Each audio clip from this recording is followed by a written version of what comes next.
What is happening out there, Roto Scouts football fans? First day of the NFL season, NFL Showdown on DraftKings, single game on FanDuel. I've been looking forward to this one. I gotta say, for all the procrastinating I've done, I have really been looking forward to this slate coming up. I did really well. I don't think anybody's here yet. Just kind of talking to myself. I did really well last year on Showdown slates, on single game slates. And I've been looking forward to this one, looking forward to booking some profits. I think it's a really interesting game that we've got. We've got some big news that just came in. Obviously, we are waiting for some folks to trickle into the chat now. Looks like we've got somebody hanging out here. Welcome, whoever just joined us. Let me send out another tweet with this information that we are live now. I'm sure there's some competition going on. What's up, Fanatic? What's going on, buddy? Appreciate you jumping on. A couple more people just joined in. I know everybody's not used to jumping on with us at 6 o'clock. There's some baseball lineup building being done, I'm sure, by our community, probably more than any others. Lone Wolf's here, Fanatics here. What's going on, guys? Kind of casual approach to today's show. Phil Still, what's up, buddy? Yep, Lone Wolf, I got Kelsey out. I updated the projections on the site to take Kelsey out of the projections pool, but that just happened, and I wasn't ready for being able to trigger the changes to the projection. So we're going to see where some of these guys were, and we're going to talk about where some of these guys are going as far as Travis Kelce goes. But that is definitely a big piece of news that we were waiting on all day. I was kind of thinking that, especially when we saw the news that they called the kid up off the practice team. That was kind of a big indicator that that was probably going to happen. They brought Matt Bushman up from the practice team. I don't think that gives any major upside to Matt Bushman, but it was definitely kind of an indicator that we probably weren't getting Kelce. I did see one report that phrased it as he's going to try again before kickoff. So total wild card, keep your eyes open just in case something changes. I expect that beat writer's just out of his mind and just trying to mess with us, but I did see it. So, you know, always fun. Bird Nerd, what's up, buddy? Been with us since baseball, since we started. Looking forward to seeing you for football stuff. Hey, buddy, I'm looking forward to covering football. I really am. As much as I've procrastinated on it and was frustrated visibly, I think, and certainly audibly frustrated with myself on that baseball show we did a little earlier today, I really like football DFS. I like football DFS a lot more than I like watching football. I really enjoy Red Zone. I was talking about this in the Discord earlier, so I should rephrase that. Watching any one individual football game at a time. I love my Sundays of just throwing on Red Zone and sitting there for 8 hours, consuming football with no commercials and all highlights and just important stuff. No just footage of people standing around on the sidelines. No every 30 seconds with no plays in between. We're cutting to big commercial breaks with obnoxious people singing about Ozempic and things like that. So I definitely think that, I'm excited to be here for football is what I'm getting at.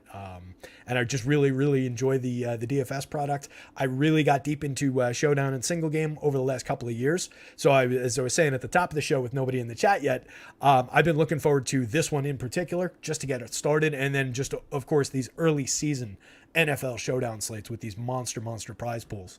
I think an important way for us to get started on this one is to just kind of talk about the nature of Showdown slates. For those of you guys who were with us when we were over at Stochastic, I'm not sure why I'm using the royal we. When you guys were with Stochastic and I was also over there, I did write a bunch of Larry Mofo celebrate with Celebrex. A friend of mine just started writing for the one of those, the Cyndi Lauper one that sounds like Ozempic. I forget the name of it, but I was joking that I just know all those jingles just from having the TV on in the corner all day long and just like I absorb more TV via sound than I do via moving pictures. But just those jingles, and they're such earworms that they're all in my head somewhere. I just conjured the wrong one. I did the Ozempic one. That's why Ozempic is in my head. Tim, what's up, Tim? Tim Evans says, glad we're covering NFL too. Absolutely, bud. I had a lot of success. I think I mentioned on one of these shows 5 or 6 different times last year. I tied for first in Showdown slates. FanDuel, I call it all Showdown, where I go back and forth. But I was tied for first place in a number of different large field single game tournaments. Didn't get any individual wins, unfortunately. And individual wins is what we're shooting for, obviously. But that's really, really difficult to conjure in these really crazy high slates, high entry slates. It's really difficult when there's a few 100,000 competitors. All the lineups get covered. So what I do with showdown slates, with single game slates, and I really, really think it's important, is to focus on the combinations. Focus on the probability of duplications of the lineup. When I put my entries into my sorting tool, I've got that as a specific entry point, a specific data point. And the first thing I do after I get to the complete pool of lineups is I sort it in reverse order by the most likely to be duped. They give you that on FC. If you go into FC's data, it's a pretty straightforward enough formula. If you ping me in Discord, I'll help you get it set up for future slates. Probably not going to have time to do it today. But you can typically find that data as you're sorting your lineups in FC. If you do the full FC export with all the extended information, it'll be a column in there. So you can just copy paste that column along into your sorting tool, or you can sort by that, however you do things. But I think that is one of the most critical aspects of this, is to just limit duplication. Because one of those 5, I was tied with just 5 people, and it was for $1 million, and we chopped it, 5 ways plus the next 4 prizes. That was a really, really nice payday. I would be thrilled to have that kind of a payout today. It would be great to book them individually. It can be done. It's not that it's impossible, but odds are we're tying. So my goal generally is to just enter more unique lineups than the average person. I'm going to have my pool of lineups that are just unavoidably going to be higher duplications. You do want your shares of the star players. You do want your shares of specific guys. So I'm not saying don't play those lineups, but I'm saying maybe you trim the most obvious straightforward combinations. Maybe you trim the highest popularity ones if you want to just do it by ownership product as another way to do it. Ownership sum is a little bit more clunky doing it. Ownership product tells you the likelihood that they're going to be owned in that combination. So I do think it's really, really critical to try and trim dupes as best you can. But while you're doing that, it's also important when you're sorting lineups to make sure that you're not getting just low end guys, right? You don't want to do it exclusively on ownership. You want to have some kind of a projection factor in there. So you can do that by, when you build the lineups, you can put in a projection floor on all the different optimizers. So you can say, hey, at least it's got to have at least this projection so that I know that, most of my guys in that lineup are getting reasonably good projections. And then I do want to use wildcards a lot. It's a lot more aggressive with wildcards in this situation than any other DFS situation. Even on full slate NFL, you do want to embrace the wild cards, the lower end, the wide receiver 4s and things like that to some degree on full NFL slates, but it's more limited on those because there's so many options. So duplication isn't nearly the critical factor that it is on Showdown and single slate. So in this situation, uniquely across DFS, where I normally say we want to embrace the probable, not the possible, in this, to a degree at least, we want to embrace the possible. We want to somewhat embrace the guys that are a 2-target-a-game tight end who might get into the end zone at a cheap price and very little ownership. We want to embrace the wide receiver 4s and 5s on the depth chart, particularly in situations like tonight, where the Chiefs high-end rookie is kind of getting talked around. I assume most of the DFS shows are probably on him a little bit, but it doesn't look like he's pulling much ownership around the industry. And I think there's an interesting opportunity for him, Rashee Rice, where a lot of reporting is saying that this is where names are going to fail me at the beginning of the season, by the way, guys. You just got to tolerate it for a minute. I'll get up to speed with who's on which team and which guys are on which part of the depth chart as we talk about all these things. But for a moment, some of these names are going to be blockers. So Justin Watson is the guy who's been getting talked up a little bit more as getting into those 3 wide receiver sets with this team, especially now with Kelsey out. I think we're going to see a little bit of Rashee Rice, and he was projecting as the better option. I didn't limit him because I wanted to exploit that advantage where if the industry starts going Justin Watson's way, which I expect it's going to, I mean, he's priced at 200 on the DK slate, 6,000 on the FanDuel slate is a big difference there. But on the DK slate, I think you really got to, you're going to have a lot of Justin Watson, but I think you got to embrace the Rashee Rice type of options. I think there is a little bit of value there. So, that's the kind of directions we're going. Obi-Wan's here. Obi-Wan says, any love for Richie James Jr.? Is that what we're talking about? 2,000, 3,000 on DK, $6,500 wide receiver option. Couple of points. Really, when we look at the projections in a minute, you're going to see Greg Van Cohen can't stand Showdown DFS. Here is a show of solidarity. I appreciate it, buddy. I hear you. I know that it's frustrating. I didn't like Showdown. I don't like Showdown for baseball. I don't really like it that much for basketball. I'm just on it for football, and that was just a recent development. Basically, the last I've been covering it for 3 years. I did a ton of coverage over at the other site over the past couple of years, written content and doing shows for that. And I really fell in love with it, kind of obviously once I started winning. But once I found a good way to approach it, I found it a lot more embraceable. And obviously I profited tremendously from playing it last year. So I'm all over it, but I totally hear you, Greg. And I appreciate you showing up, pal, and giving us a little view there. Hit the like button for me, and then feel free to punch out, dude. You don't have to sit here and listen to me ramble my way through this. Khalif Raymond breaking the slate baby on Jock Market, says Po Degen Stoner. What's up, Po Degen? So to go back to Obi-Wan's question, any love for Richie? Yeah, anybody who's getting any kind of opportunity, and again, particularly on this slate, I expect we're going to see some uptick in opportunity for those wideouts collectively for Kansas City. So when I update the projections, which I took Kelsey out so that people are at least, not getting accidental Kelsey if they use a non-updated version of the projections I've got on the site. By the way, projections free up on the site, rotoscouts.com. Free projections for both sites, DraftKings and FanDuel, are posted. So what I expect from the projections update, I expect Patrick Mahomes to go down a little bit. I think he'll probably fall just below the threshold for the DK bonus when I run an update. So he'll probably come down fairly significantly, or not significantly. It's not like he's going from the massive projection he had to like 12.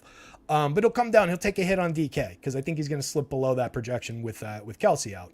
But there's enough support in the passing game for Kansas City regardless. He's got a okay set of wide receivers to work with, and he's Patrick Mahomes. So it's not going to be that big a hit. It'll be a smaller hit on FanDuel because the bonus won't be involved. I expect, obviously Travis Kelsey's at a 0. I expect an uptick for the wide receivers. Sky Moore is going to get an uptick. Marquez Valdes-Scantling, probably going to get a little bit of an uptick. We're really looking for deep balls from MVS. Kadarius Toney, probably going to get a little bit of an uptick. I question the actual usage to some degree. He's very expensive at 10.5 on the FanDuel slate compared to some of his teammates like Sky Moore at 72. So there's some clunky pricing. There's some issues in the way. We'll get into some of the player by player. We'll go position by position, I think, in this one. And we'll talk it through with some of the different options. But to answer that question just more specifically, yeah, anybody that you see on that board, even at the point where they're at like a 2-point projection, like Justin Watson, not pulling a big projection. He's at 2 DK points and 1.7 FanDuel points in my model. To answer the guy you asked about, Richie James is at 3.57 DK, 2.89 FanDuel points. Right? So any of those guys, like I said before, I'm embracing the probable on these or the possible on Showdown slates. That big one that I hit last year, it got there on the back of what's his name? Dude won me a share of $1 million, and I can't remember his name. Backup tight end for Seattle last year. Whatever his name was. My point is, second tight ends, guys who get 2 looks a game, but can break something on the right day. You want to be a part of that you want to be a part of that possible on slates like this. That's how you separate from the field. Just playing the chalk on slates like this, you might as well stay home, because even if you do succeed, you're just going to tie with 200 people at the top of the board. If you've just got a Mahomes, Justin Watson for $200, Amon-Ra St. Brown, so on and so forth, like very obvious, straightforward option, that's going to burn you. You're going to tie. So you really do want to embrace the possible. And we're going to look at constructions in a second. I did a lot of work with constructions when I was over at the other site. Those articles are still available. If you Google, just Google something like, oh shit, did I close it? I did close it because I copied it into my, if you Google something like optimizer groups, stochastic, McBride, you'll probably find them pretty quickly. There's also, if you my author log over there is still live, so if you just click through the next on those various pages, you can get to them. What you're looking for there is I did a bunch of work going into not last season, the season before on Showdown slates, where I was analyzing Showdown data from a big collection of Showdown data that somebody over there had collected over the years but never done anything with. So it was a pool of 95 slates for Showdown. We're going back 2 years now. So there's going to be some changes once I get around to A, locating, and B, including some of the data from last year, it'll change a little bit. Colin, what's up? Colin Davis. Good timing on that question, buddy. I'm about to get into that a little bit because I do think that that's relevant for what I'm talking about here with lineup construction. So on DraftKings in particular, where you've got the salary multiplier, quarterbacks in the captain role are not necessarily your best path to success. In that sample, again, this is going back a couple of years, 95 slates, only 17 times was it won by a quarterback captain on DK. It's a lot more viable on FanDuel where you don't have the multiplier.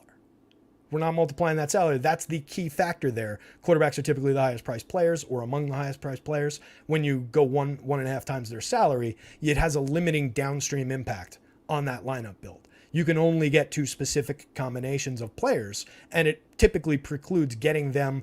A lot of times you'll get them, their top pass catcher, and then you've really got to go to some lower end plays. I greatly prefer for DraftKings putting skill players in that captain spot. Across the same sample, wide receivers and running backs split the outcomes evenly, 33 tournament winning events each in the captain role. Again, going back a couple of years. But we were talking about skill players being the primary winners in captain spots on DK because typically they'll cost less. Typically that downstream impact is lessened. Of the 38 times that a wide receiver or tight end, so a pass catcher, and I tend to group pass catchers together. If you saw the site, the placeholder for what'll hopefully go up tomorrow for rankings and rundowns for the positions, I've got pass catchers lumped together. I am going to rank them separately, wide receivers and tight ends, and I'll talk about them separately. But I just kind of use pass catchers as a catch-all. Damn it, that was stupid. I should end the show on that. I use pass catchers as a catch-all. I'll see you later. Don't forget to tip your waitress. So I do think that that talking about pass catchers collectively for this purpose has relevance. So of the 38 times that a pass catcher won out of those 95 slates that we examined back then, only 3 of those times, 3 out of 38, was there not a quarterback in a flex spot in that lineup. Pass catcher captain equals almost mandatory quarterback flex play on DK. Quarterbacks are almost always in the winning lineup in a flex position on DK. Almost always. So you want one of the two quarterbacks in a high percentage of your lineups. You can build lineups without them. You can load up skill player lineups, but you're losing out on correlation, obviously.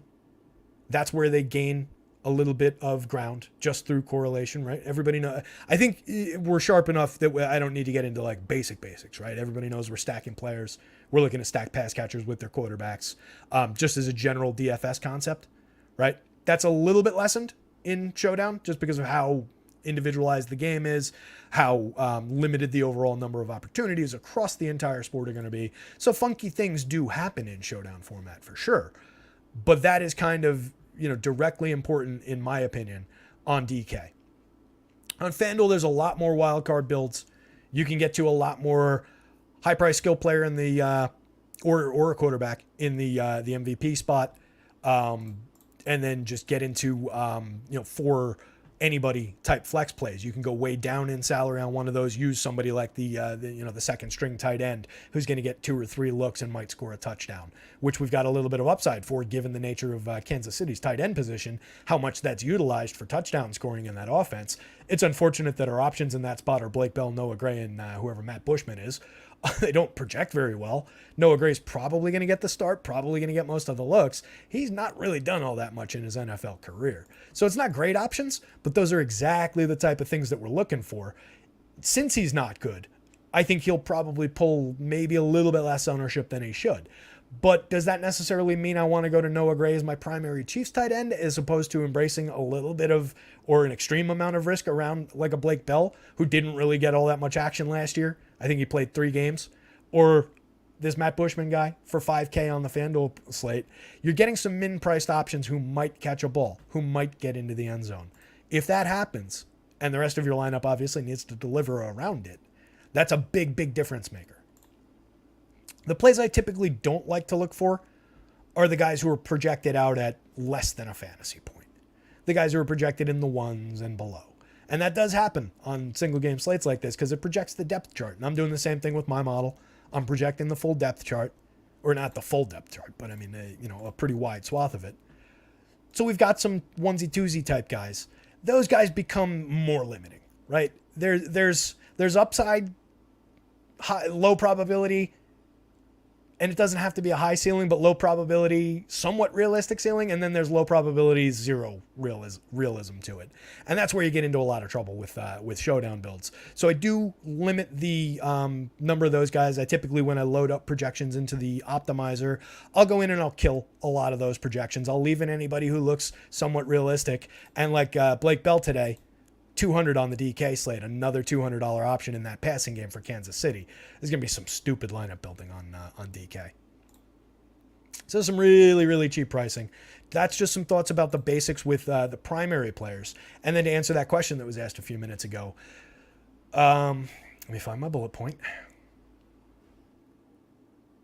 Out of those 95 lineups that we examined, and again, keep in mind, 2 years ago, a little bit limited, missing last year's data, but this does apply. It's a large enough sample. It was a full couple of year sample. So of those 95 lineups, 35 of them featured at least one defense, but only 2 times were both defenses in it. Defense and kickers almost never win in the captain or MVP spot. It's very limited. Only 8 winning lineups included at least one defense and one kicker. So it's usually one or the other. This is DK related, by the way. Again, FanDuel gets a little bit more growth, a little bit more around the edges. 29 winning lineups featured at least one kicker, but only 2 of those included both. So you really don't want to double up defenses. You really don't want to double up kickers. You really don't want to double up a kicker and a defense. It's just got a limiting overall impact on a lineup that's got so few slots in it. You only get a couple bites at the apple in each of these lineups. So if you limit slots, if you limit the ceiling for each of those slots by putting a kicker or a defense in there, unless both defenses go crazy, you're probably not getting there. So that's important info. It was a good question. I really am not overly invested in making sure that I get to those plays. They tend to be in there. But those guys get more ownership than a lot of like the low end receivers, a lot of the low point total receivers. Going around by some other sites data. Appreciate you over there. Other Roto named site. There's a lot of Roto named sites. They won't know what I'm talking about. Defenses are getting ownership. Kickers are getting ownership. So you're not really differentiating yourself. If you go to a guy who's mid-teens ownership, if you go to a guy who's, when you get to those lower probability of a ceiling game options, you want to focus a lot into ownership on showdown slates. You really, really want to dig in on that so that you're lessening the combinations, so that you're trying to angle your way into that really high-end score that fewer people have. The goal here is to obviously finish first and finish first by yourself. But more to the point, the goal, like I said at the top, is to limit the times that you're going to be tied with people when those lineups do hit. So you might limit the overall times that you'll have a bunch of cashers, but when you do cash, you're going to cash. You're going to hit it hard. That's what we're shooting for with Showdown. Throwbacks is here. I didn't know we were doing NFL now. We're doing NFL now, buddy. You didn't hit the subscribe button? What's going on? You're not getting notifications when we go live on YouTube? Hit the like, hit the subscribe button. Guess what, gang? We've got data. I wouldn't leave you guys without a little screen to look at here. Like I said on the baseball show, I did have this. I said that I didn't have it, but I had it, but it wasn't geared up to be shown on a screen. It was geared up for me, to read while I was talking and to have my stats handy while I was talking. And a lot of this I've changed and put different stats in and moved some shit around. So bear with me as I clunk my way through this board until I get completely used to it. It's like baseball. I'm so much at home in that model where it's just like bang, bang, bang, move over here, look at this. This is what this one means. So bear with me a little bit here, gang. But pretty easy to go through a football, especially when it's especially when it's a one gamer. So again, you see Kelsey's zeroed out here. Outside of the crazy possibility that he feels better before kickoff like that one asshole was reporting, I definitely don't want to have Travis Kelce in my lineups if he's projecting it as 0. The rest of this was not updated yet. This is going to come down by 5 points. This is going to come down by 3 points.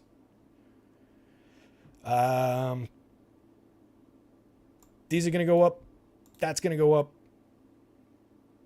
That'll go up a little, although it was probably already higher than it should be. So I might leave Rice alone. Because like I said, I wanted to leave him with the opportunity that I expect for a kid like that, and the draft capital that's gone into him, and the targets and catches that he was getting in the preseason. So I left it alone when it came through the model. I don't know that I'll increase it much because it was already kind of high-ish.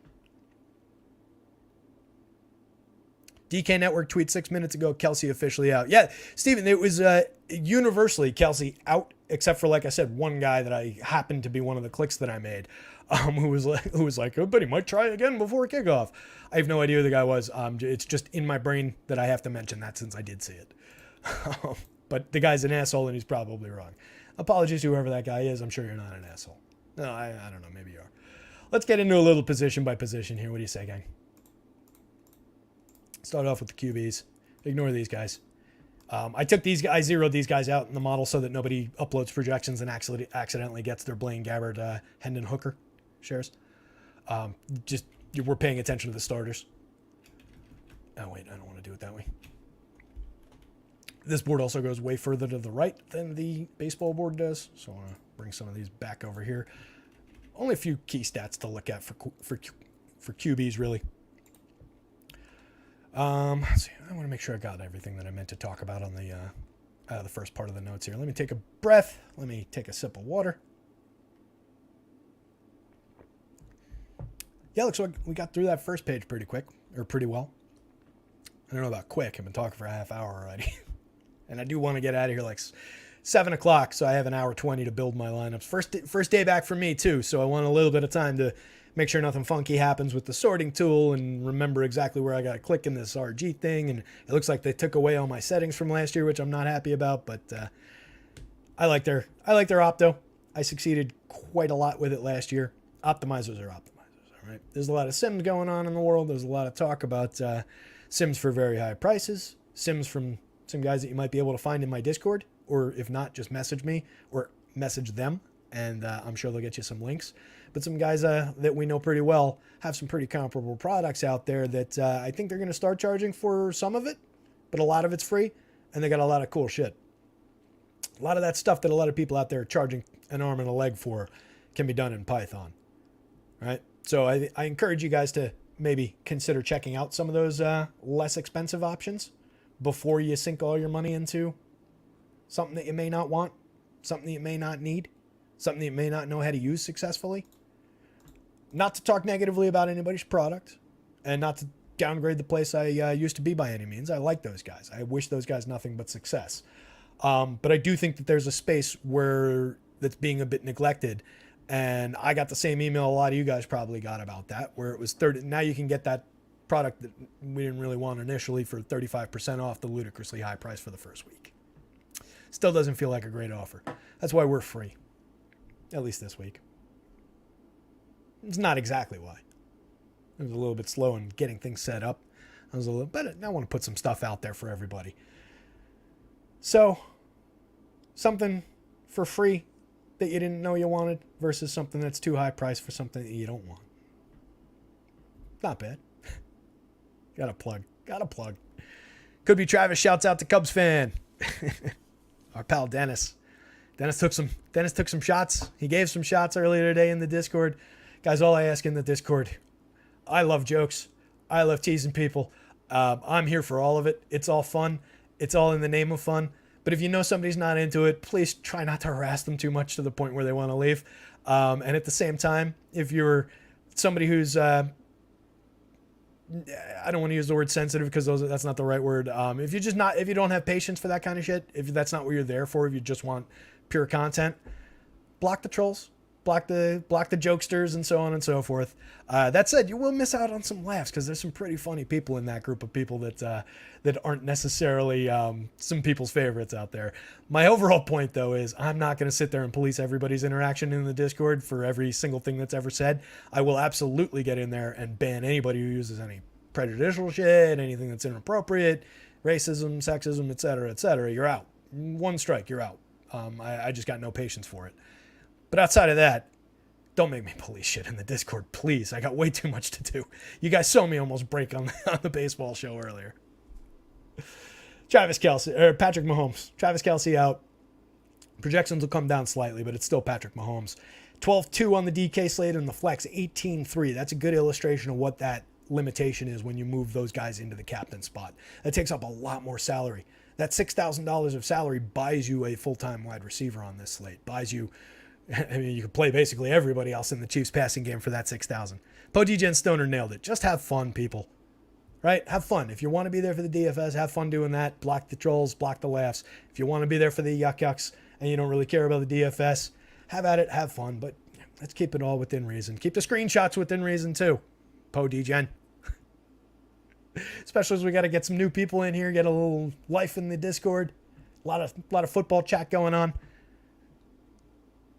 Some good stuff though. You guys all rock. You guys know I love you all, right? Hopefully nobody out there is taking offense to any of this. I tried to both sides it as best I could. And there was, for the people who weren't in the Discord, none of this was major drama. It was just a little bit of teasing and a little bit of just like, I don't want to be here for teasing.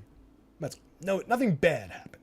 I'm just trying to put the word out that and quash anything like that early. Jamie Robbins, what's going on, Jamie? Jamie asked a good question that I didn't address at the top. What's the most money you left on the table tonight? So I haven't built lineups yet. I'll be doing that shortly. But I am perfectly fine with leaving money on the table. It's another good way to differentiate a lineup. I have no issues with it.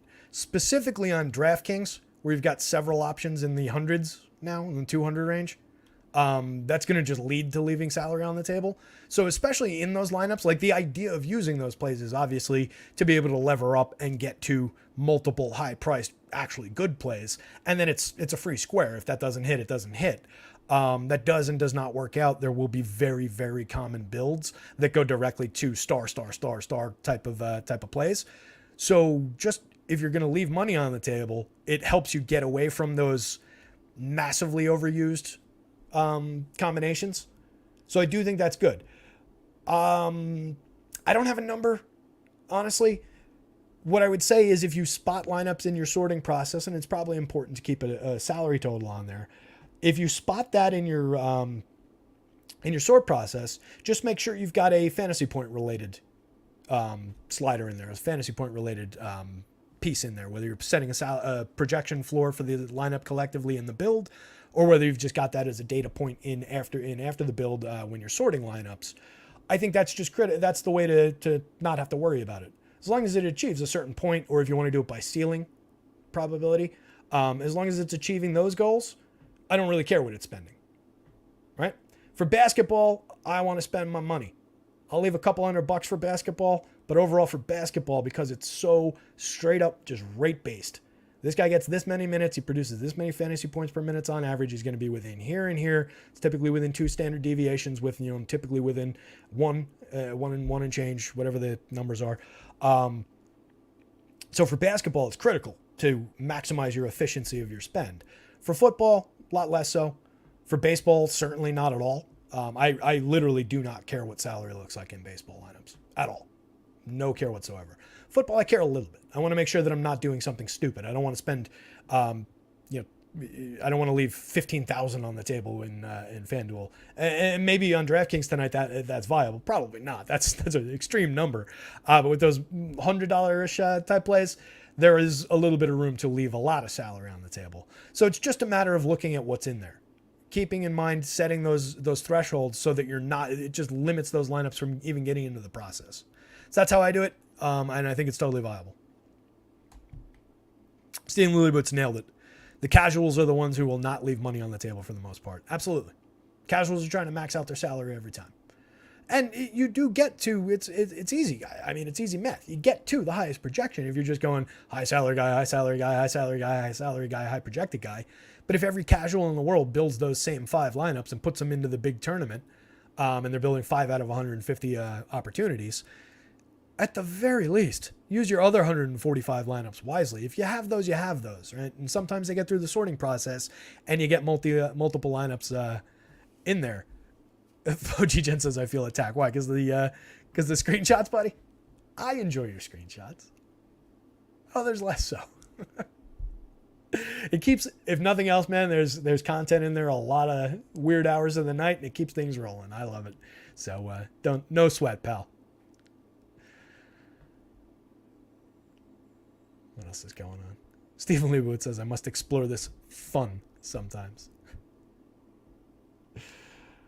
So Patty Mahomes off the top. Like I said at the top of the show when we're talking about construction, you want to have one of these two quarterbacks in your lineup. Two quarterback lineups are viable as well. They don't win as often because of the salary requirement again on DK, but they're somewhat viable.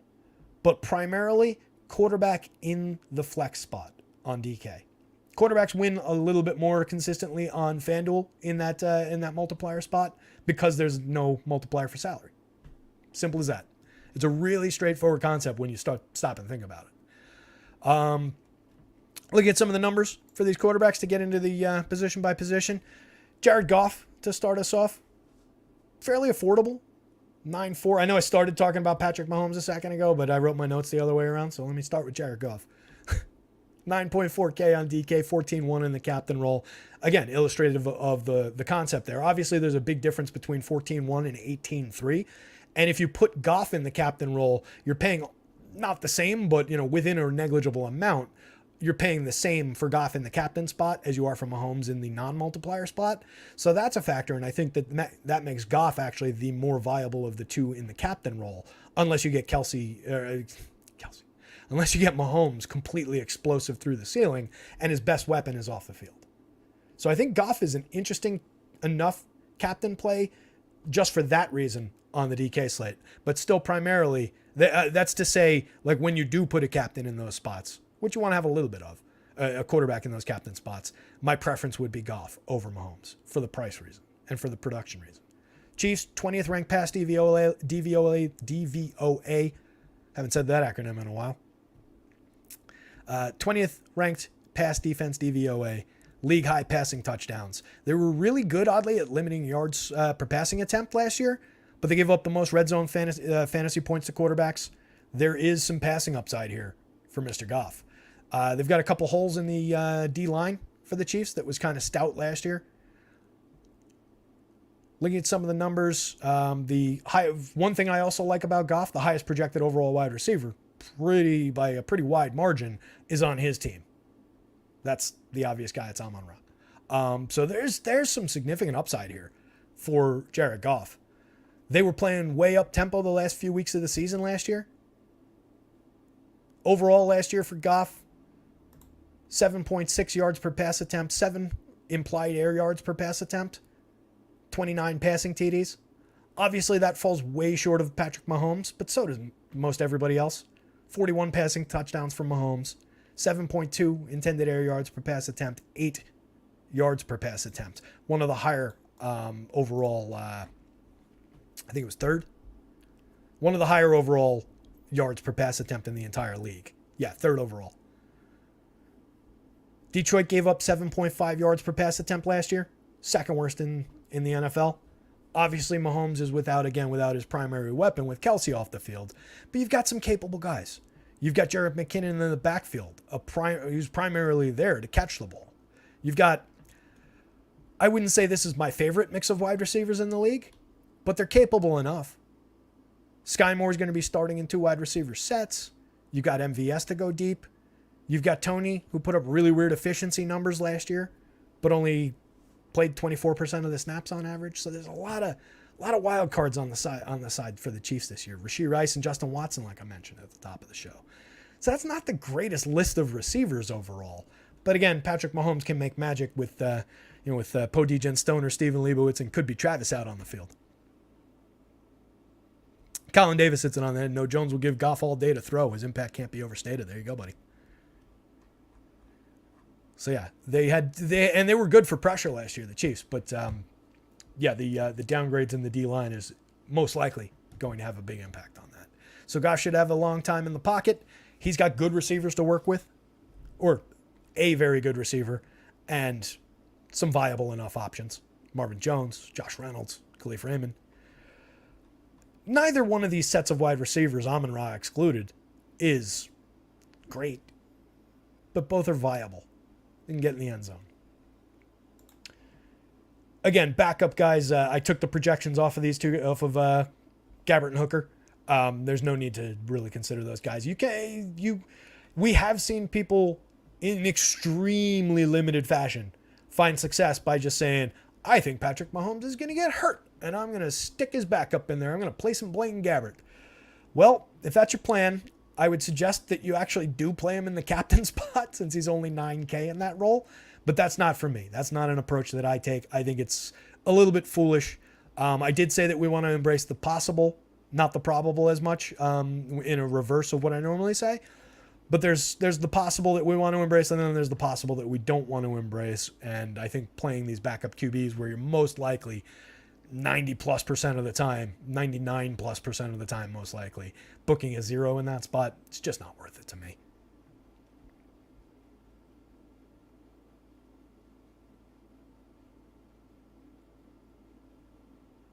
Stephen Leibowitz is a slot receiver, so low A dot for Stephen Leibowitz. Love it. Let's jump over to some running backs. 20-ish minutes to go. Pacheco pulling a decent projection up at the top on the Chiefs side of things. You've also got McKinnon in there. McKinnon, like I just referred to, I think he's kind of interesting here. I don't know what his ownership's going to look like, but he's not expensive. 5.6, 8.4 in the captain spot, 9,000 on the FanDuel slate. 11.7% target share last year, 43.1% routes run, and he was targeted on 23% of those routes. 4.2 targets per game in the raw sense, 7.21 yards per target, 9.7 yards after catch per reception. Pretty solid after the catch. Obviously, we're not talking about a lot of A-dot because he's coming out of the backfield, but he catches the ball and he makes things happen.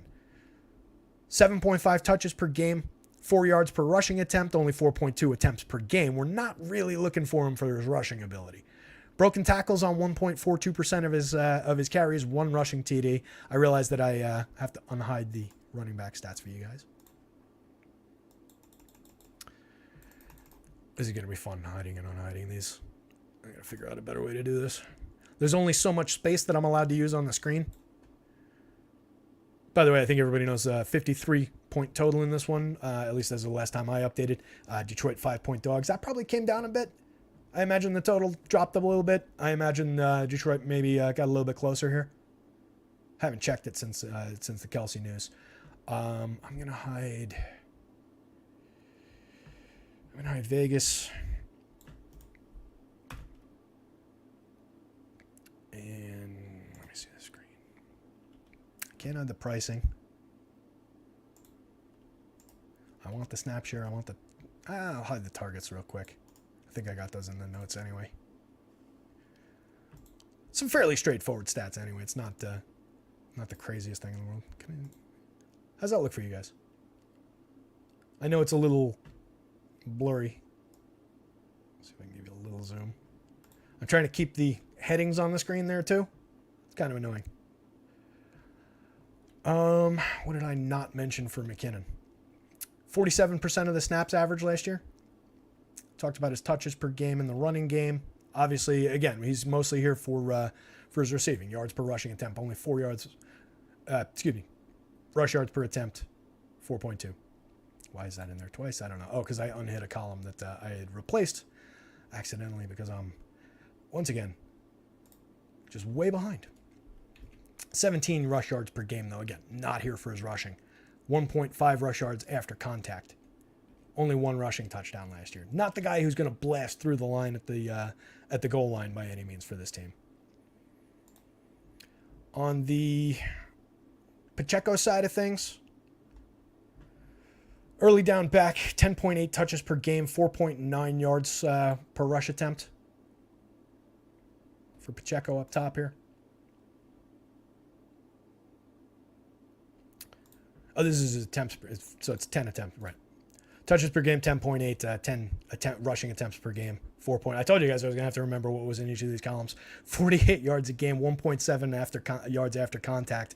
Only broke tackles on 0.4% of his rushing attempts. 5 rushing TDs last year. Detroit pretty lousy against zone rushing last year, and he was used primarily in a zone rushing scheme. third most rushing touchdowns allowed by Detroit in the league last year. So a little bit of upside there. Pick off a touchdown. We're not obviously talking about a major producer of yards, but could see a few additional opportunities given the absence of Kelsey in short situations. Could be an asset there. So I do think there's a little bit of upside on the board for Pacheco, especially at pricing. Not great pricing. Actually, I'm going to unwind that. 10-2, 15-3, 11-5 on the FanDuel slate. Kind of expensive by comparison. Clyde Edwards-Helaire. I should probably just go teams. Position by position and team by team, but whatever.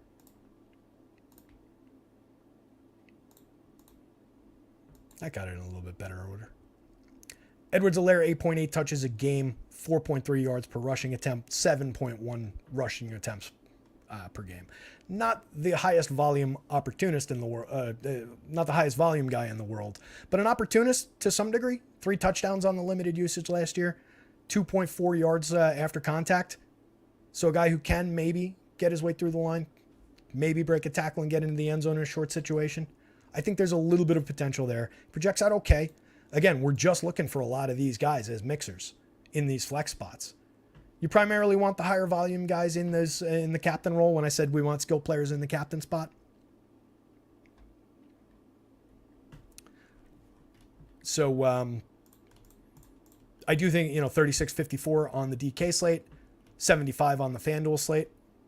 I think he's in play, if nothing else, as one of those guys who get him in the end zone. Get him in the end zone, and then we're talking about a little bit of potential there. And that's all we're looking for on these showdown slates a lot of the time.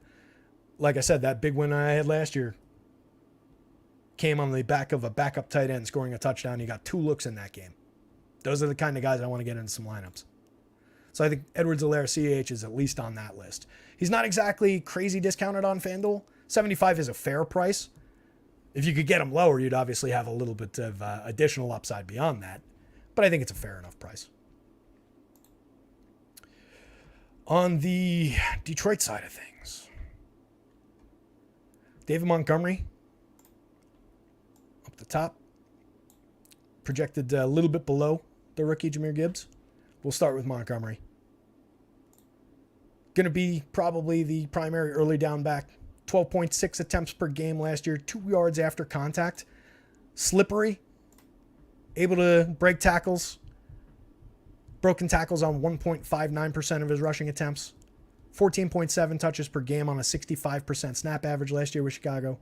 Should have some holes to run through in that weakened Chiefs D-line. Overall, last year they were 12th best by yards after contact and pretty good on limiting into rushing. Chiefs were 12th in the league last year with only 0.8 rushing touchdowns allowed per game. Pitt was first with 0.4. Chicago was worst with 1.8. It's roughly the middle of the league. I do think there's opportunity, given the weakened defensive line, for one of these running backs to score a touchdown. You've just got a little bit of a split baby situation here. You've got Jahmyr Gibbs stepping in to fill the Swift role. Swift was in for 42% of the snaps on average last year, 10.5 touches a game, 7.1 rushing attempts, 5 targets a game. 5.56 yards per target and 3 touchdowns for Swift last year in this kind of a role. Gibbs was that guy, but better in college. Top 10 in yards per route run, 3 straight years. Kansas City allowed the most running back receptions last season. 7th most running back receiving touchdowns. So in the passing game, I expect there's going to be some opportunity for him. What he takes away on the ground game is a little bit more of a question mark, I think. But I think it's a somewhat similar situation. And that you've got an okay running back on both sides in the lead role and then a very skilled, interesting guy in the secondary role, in the receiving role. But on the Chiefs, that's Jerick McKinnon for $56.84, $9,000 on FanDuel. Whereas on DK, it's Gibbs at $82, $12.3, $11,000 on FanDuel, and probably a lot more ownership. That's my expectation anyway. Maybe McKinnon evens it out by virtue of being cheaper. By virtue of maybe getting a few more looks now in the passing game, given that Kelsey's going to be out. I think they're comparable, but I think McKinnon's actually more interesting given the discount a little bit of opportunity, assuming that I'm right about the ownership. That said, Gibbs is a high-end play today. He projects out very, very well. I think he's a high priority in flex positions. I think he's a very viable captain on the DK slate at 12-3. That's an interesting player. Montgomery, though, I wouldn't necessarily, especially if Gibbs is drawing a lot more captain ownership over there. Montgomery for 9-9 in the captain role, there's some value there. 13,000 versus 11,000 is a reversal of the situation on the FanDuel slate, but I expect that makes Gibbs more popular again and pushes Montgomery's ownership down on FanDuel. So I think that he's just as viable. He projects fairly similarly. He's going to get looks. He's going to get opportunities. He's probably going to get most of the red zone opportunities. There's some potential there. Craig Reynolds, pretty limited, 22% of the snaps, 4.4 yards per rushing attempt, 3.6 touches a game, 2.6 rush attempts per game, 0 touchdowns, 1.5 yard post contact average.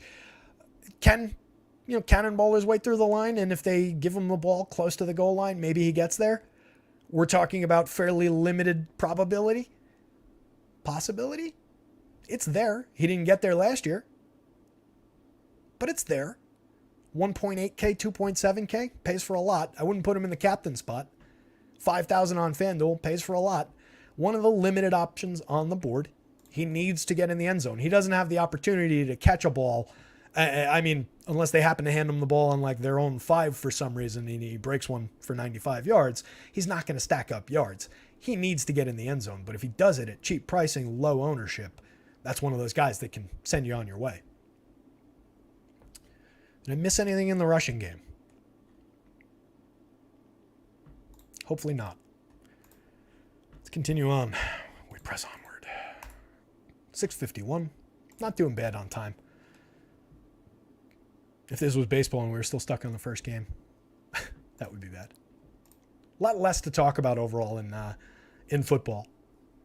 Baseball, you can get so into the nitty-gritty of it, where I think football works a lot more on the surface. There are interesting underlying stats, don't get me wrong, and advanced stats are critical, and I don't only want to look at like a guy's total yards, total touchdowns, and make my decisions that way.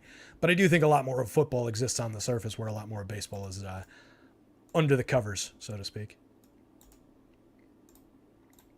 The hell did my passing stats go? There we go.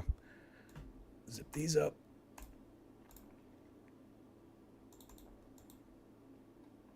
You guys see that? You guys can see that. Greg Biancone says, getting shitty here in New Jersey. Keep an eye on those Yankee stacks or starters. It doesn't look like the nicest day out there, although the sun is coming down.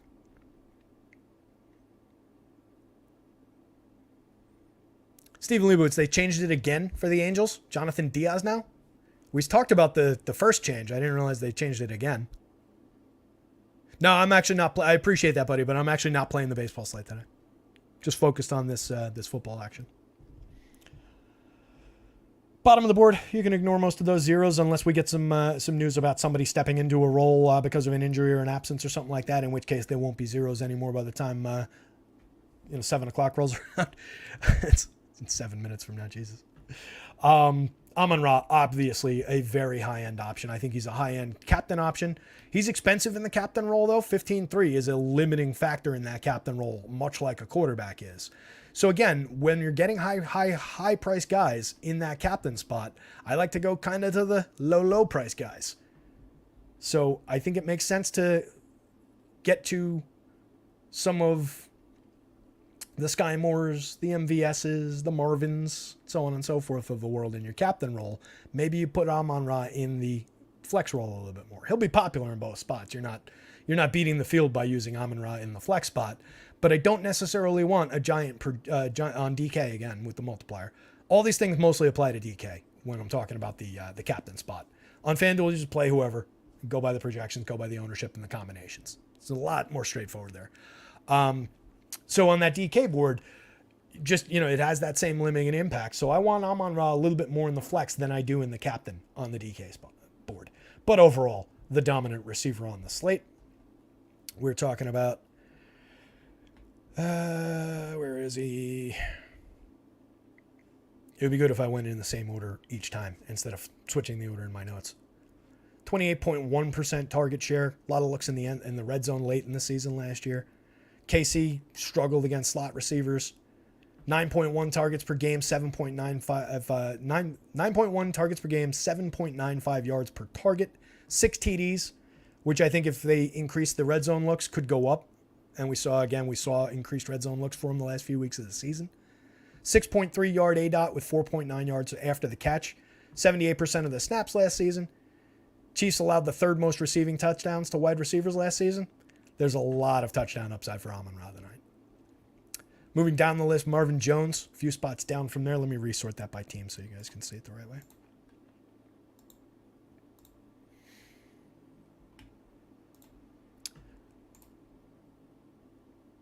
Marvin Jones, Jacksonville last year led the team in deep targets. 5.8 targets a game, 6.53 yards per target, 13.2 yard ADOT. I believe that's the highest on the board. Or at least the highest among people who had opportunity to play today. Yeah, like Jameson was at 16.4, but he's suspended. MVS 13.9. All right, so MVS beats him out a little bit. But Marvin's a deep threat. Marvin's your home run play on that offense. That said, only 2 touchdowns last year. He was playing 32 years old last year. Guess what? This year, he's 33. Josh Reynolds, 16.4 targets per route run last year. 10 red zone targets in games where he got 70% of the snaps. Thank you, Fantasy Pros, for that one. 71% snap average.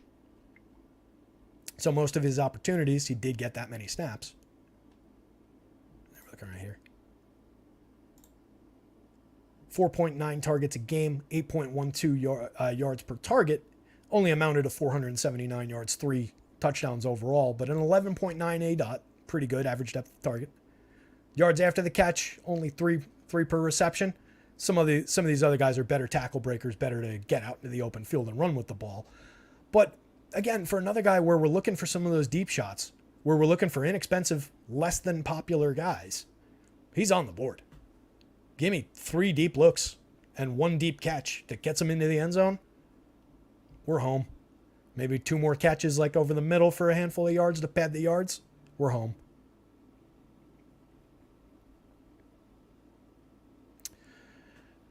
Colin Davis says, thoughts on completely fading medium owned plays, Gibbs, Tony, when playing limited amount of lineups rather than trying to get exposure to everyone.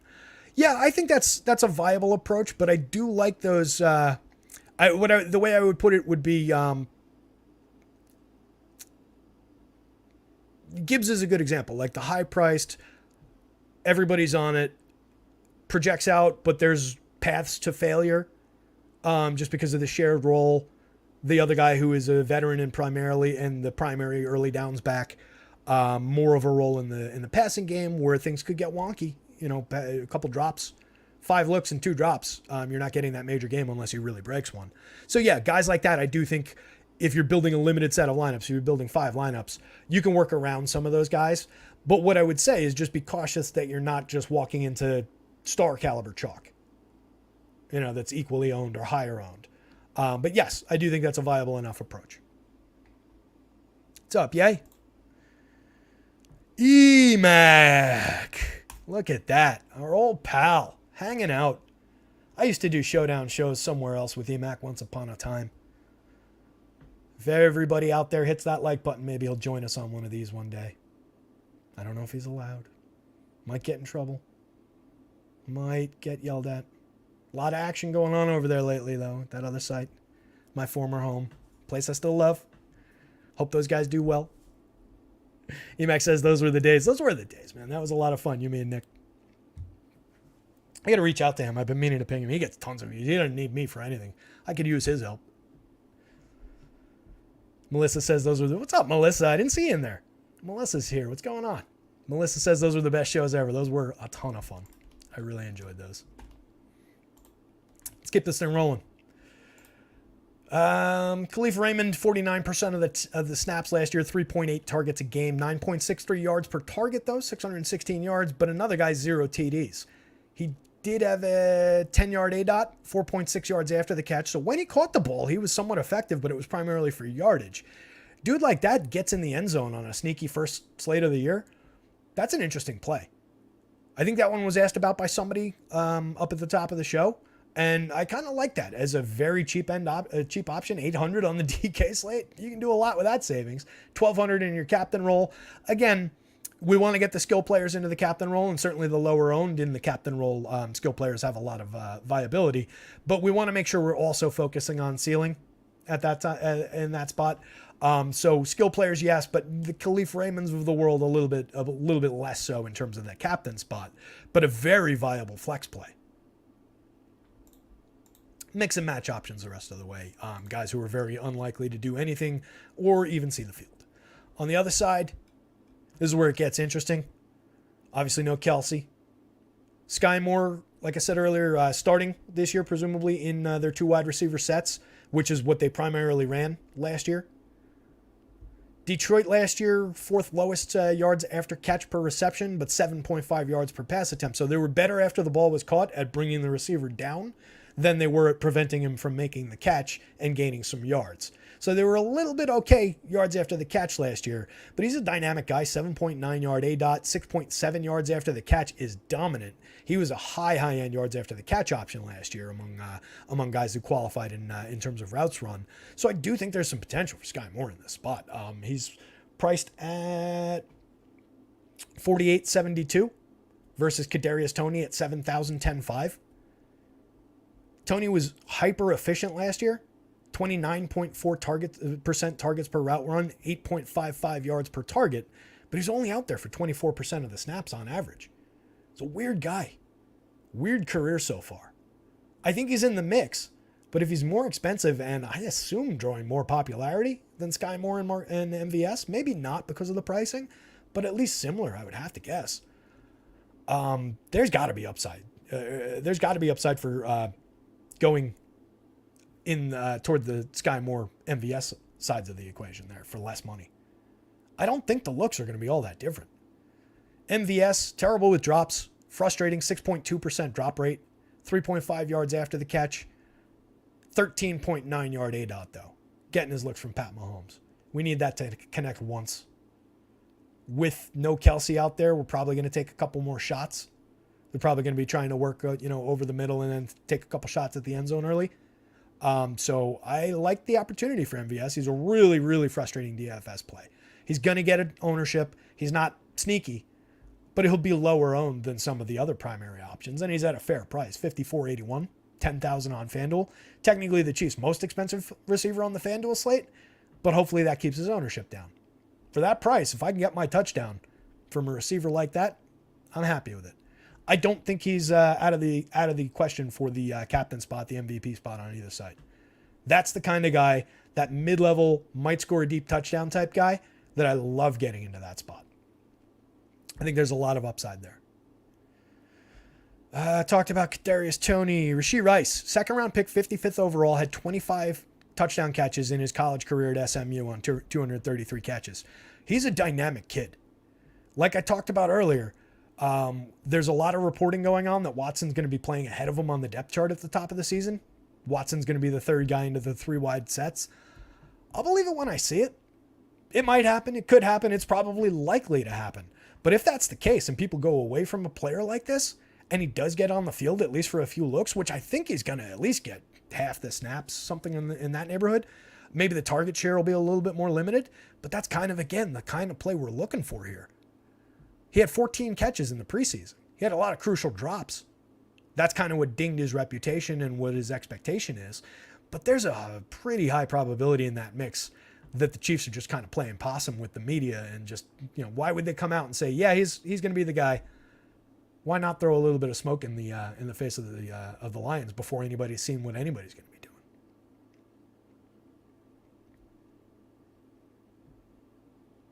doing? Gun. Yerp. What's up, Gun? Poe DJing got DJ and Martian on Jock Market. I love those picks, obviously. Obi-Wan says, I have a feeling Mahomes is going to be spreading the love today. I agree with that wholeheartedly. I think we need to. That's kind of why I like the deep ball looks. The guys who've got those deep skill sets. The guys who can hit my home run for lack of a better term. Justin Watson, 9.26 yards per target last season, but only 2 targets a game. 18.7 yards ADOT, only 2 touchdowns on 315 total yards. More out there for his blocking a lot of the time, which could again be the case if they do use him in that 3 wide set. Maybe he's out there a little bit in the decoy role. Maybe he's out there a little bit for his blocking. Regardless, he costs 200, 300 on DK, 200 in the flex, 300 in the captain spot, 6,000 on the FanDuel slate. I do think there's some viability there, but I think he's going to get super popular for the cheap pricing on DK. He's a critical part of lineup building, right? If you're using those $200 options, you're obviously buying other things. But it's a free square and it's not a free square, right? Because everybody's going to be doing it. So you're going to book yourself commonality of construction by going to those plays. And you got to drill those other plays. And even if you do, you're going to tie with 100 other people. So I don't love those crazy, crazy cheap guys. They do work into a lot of lineups when you build, and there is a place for them. And if we knew for sure that he was getting 6 looks today and that kind of ADOT, then fire away. I don't know that for sure. Possible, not probable, again, for showdown slates. But he's possible / probably going to get a lot of ownership, which doesn't exactly work out the same way. Justin Ross is a big dude who might get some looks in the red zone. He missed his entire rookie year last year with a broken foot. But as much as like Rashee Rice might get some looks in the red zone, big kid like that, in the absence of Travis Kelce, instead of going to Noah Gray, they might throw that kid out there and have a big body to throw to in the end zone. Not off the board. Also just might not play, but not off the board. 1,000, 1,500 on DK, 5,500 on FanDuel. Those are the kind of weirdos that we embrace for these slates. EMAC points out, Bo DJ and Stoner's throwing smoke in his own face tonight. Love it. How big is Rice, says Obi-Wan. About that big. Tiny. You get a lot of it in a tiny little white box from a good Chinese restaurant. Rashee Rice is 6'1", so he's not small. But the other dude's, I think, 6'4", bigger. Rice is 6'1", 204. Whatever that other guy's name is what the hell is his name? Justin Ross?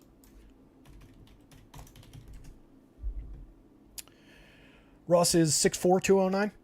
So you're gaining 3 inches. It's again, it's a mixer. It's not. I'm not saying go out there and put Justin Ross in your lineups 150 times. Not by any means, but a mixer when we're looking for those oddballs. When we're just touchdown hunting on this slate. We've got the obvious names. The obvious guys are going to rack up a handful of yards, 85 yards. Maybe they get in the end zone. Maybe they don't. Those are the plays that everybody's going to have. I want these plays that are cheap. I want these plays that not many people are going to have, that me and 3 other people are going to have. And if he gets in the end zone, me and 3 other people are going to win that tournament. Those are the guys I want. Obviously, keep an eye on any kind of news. I haven't checked in since we've been on this show. So if they say, hey, Justin Ross is not going to play today, you know what to do. Same with like these guys, right? If they're not going to get on the field, you don't want them in the mix. I'm trying to zero out anybody that I don't think is going to get on the field today. Justin Ross would be the limit of my expectations in that role. I think we covered all the receivers. 7:08. If I can get out of here at 7:20 at this point. I don't think we need to talk about kickers and defense outside of what we talked about at the top of the show, which again was that they can be used, but you only want one of them and not one kicker, one defense. You only want one of both kickers or both. What's the best way to say this? There are 4 options. You only want one of them. You don't want 2 of them. There was 1 lunatic in that sample out of those 95 slates. And again, it might have been padded a little bit out last year. Do I have that in here? Oh, I thought I did. Yeah, 1 lunatic in 2019 did outright win a showdown tournament on DK with 2 defenses and a kicker in his lineup. So it can be done. And again, we are talking about embracing the possible, not the probable. I don't remember offhand what the score in that game was, but my expectation, it was extremely low scoring. A couple of defensive scores, a couple of field goals, and not much else. That is probably not what we're looking at in a game that's totaled at or around 50. So that is really, really a low-end approach. you got to consider the ceilings that you're putting into these lineup spots. And kickers and defenses on the whole have pretty low ceilings, even when they project out okay. That's why you want one of them. Having more than one is a limiting factor in multiple spots as far as ceiling goes. Podegen said it right. Embrace the suck. Mr. Showdown. So there's a chance. You're saying there's a chance. I am saying there's a chance. But I don't think it happened last year. It didn't happen in the year that I was running this data for. And it only happened once in 2 years before that. So out of all those slates, it's pretty limited.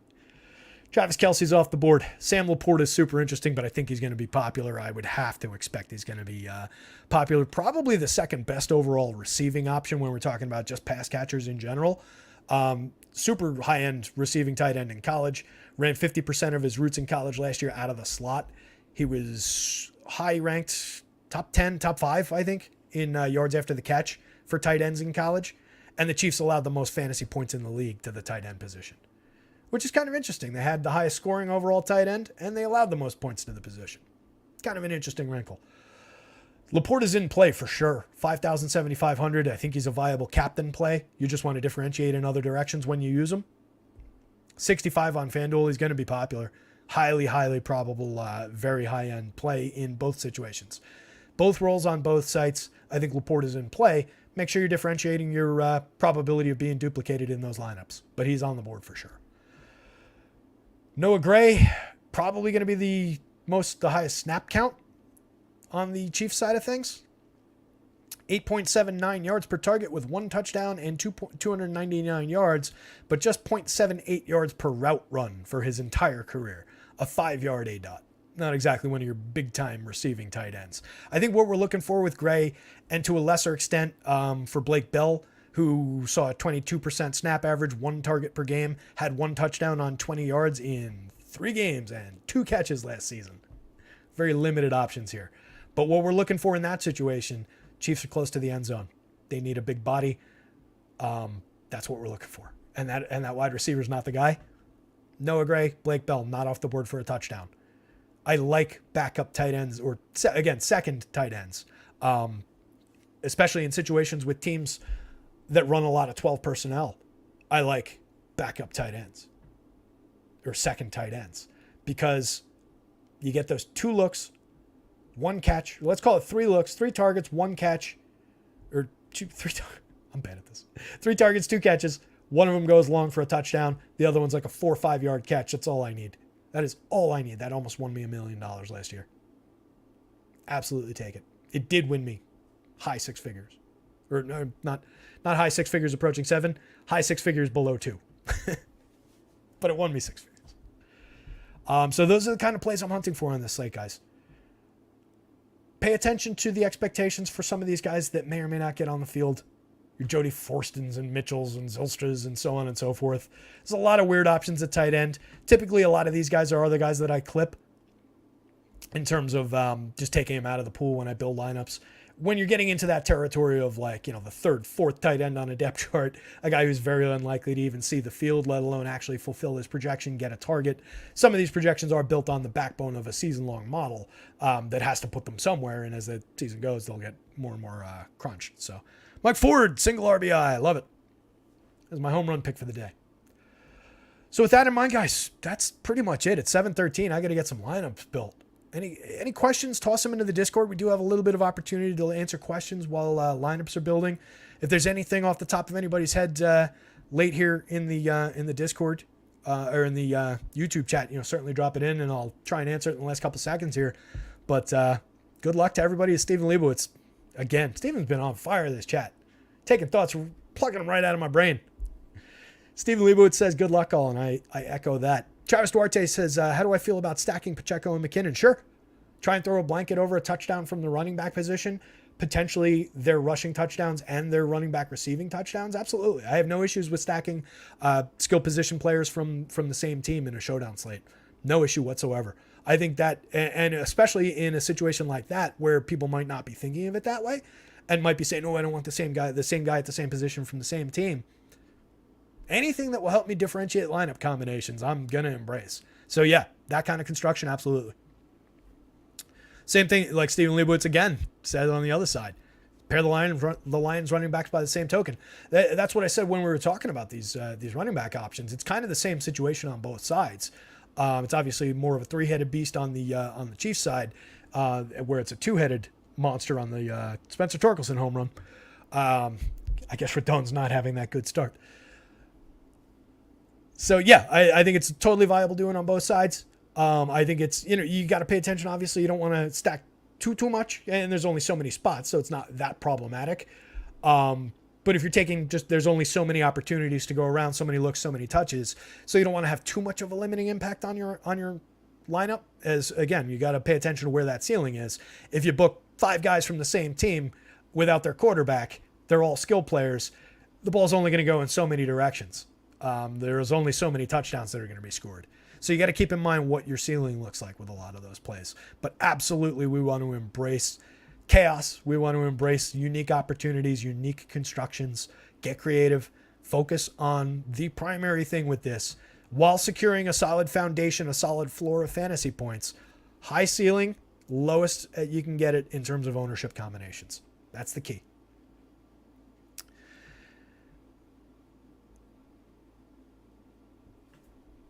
Ye says, do you think Portal will get slot snaps? I want Brock too. I don't know if that's too wild. I'm going to punt on that question, pal. I don't know enough to say if that's going to get into play or not. Probably. I would think that probably, given how he played in college, given that he's that kind of a weapon, probably. I didn't see enough of the usage in the preseason directly with my own eyes or read about it today or as I'm doing research, and I don't have the number on it for where he was playing in college and or in the preseason and how that broke down. So forgive me for not having an answer off the top of my head, but based on his utilization in college and his skill set, I could absolutely see them using him that way. It would probably actually be a little bit surprising if they did not use him that way, at least a little bit. Good, gang. Hour 16 on a show I was planning on doing less than an hour. Fun one. Good start. I'm happy. I feel a little bit comfortable. Hopefully you guys got some good info out of it. Got to get comfy again in the NFL. It's always clunky to start. There's always a little bit of butterflies, a little bit of imposter syndrome creeping in around the edges. Like, hey, what do I know that these guys don't know? Shit. I know baseball a lot better than I know football. I know football DFS pretty damn well. But sometimes there's 4th, 5th guys on depth charts that I'm like, yeah, who's he again in football? Where I can pretty much name the bench for most of these baseball teams. That said, guys, this was a blast. We're going to be doing a full main slate show. I promise. It's going to happen. I know I've said it. I know I've moved it around the board. It's going to happen before the Sunday slate. It's going to happen either Friday or Saturday. There's going to be a lot of content dropping onto the site for the main slate tomorrow. There's going to be even more coming on Saturday. Going to try and get the groups and the optimizers piece up on Saturday. That's one that I'm probably thinking that'll go behind the paywall eventually if we ever get around to building a paywall. The projections would go behind that. Outside of that, I'm planning on keeping the rankings and just like the write-ups, the basic write-ups in front of the paywall. But I know sensitive issue, you don't want to be giving away projections on shows. I know people object to that, and I totally get it. You don't want to be paying for something that people can sit here on, especially on football, 1-game slates. People can just type in the projections. That's why I'm just providing the projections. But once we get to the point where people are paying for them, I'll be a little bit more cautious about how I'm displaying them on shows. So don't sweat that. All right, guys. I truly, really, actually do have to go build lineups now. Good luck out there. Somebody go win something. I'll see you tied at the top of the standings. Adios. I'll also see you tomorrow. Gonna have a big baseball slate tomorrow, I think. So on and so forth. Hit the like button for me. Hit the subscribe button. Good luck, gang. See ya.